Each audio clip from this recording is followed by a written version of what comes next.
Terminati i cantieri, qualche aggiustamento finale, anche le 13 case della comunità dell'Urstre e Serenissima sono pronte a divenire nuovi poli cruciali della sanità territoriale, luoghi dell'assistenza di prossimità vicina alle persone, come annunciato dalla Regione. Non è una sostituzione delle attività che vengono oggi realizzate negli studi dei medici in medicina generale, ma un'integrazione, un'offerta ulteriore di un'apertura di un luogo certo, dal lunedì almeno al venerdì dalle 8 alle 20, che integra l'offerta dei medici di medicina generale. Questa è una delle grandi novità. Inoltre nella casa di comunità, soprattutto per alcune patologie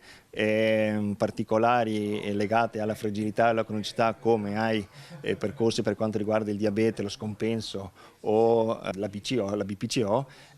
si attiveranno dei percorsi congiunti con gli specialisti ambulatoriali, appunto per avvicinare il luogo di cura di questi pazienti al proprio domicilio. L'accesso avviene attraverso il nuovo servizio 116-117, che può essere il miglior navigatore per orientare le richieste dei cittadini. Ciò non toglie che comunque, essendo un luogo dedicato alla cura, l'accesso è assolutamente libero. Sono stati investiti 35 milioni di euro, 16 dei quali sono fondi del PNRR. Le 13 case della comunità del territorio sono suddivise nei 4 distretti di competenza dell'azienda sanitaria, con Marghera tra i più grandi del Veneto. Sicuramente risponderà ai bisogni dei cittadini, di una popolazione anche molto giovane, anche ovviamente di etnie diverse, quindi il lavoro sarà ancora più, diciamo,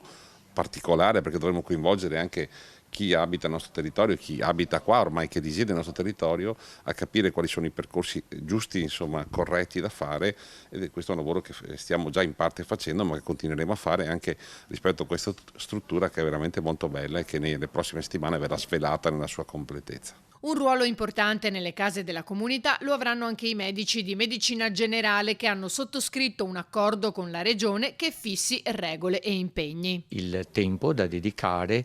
il con quali ruolo, e anche si intende ovviamente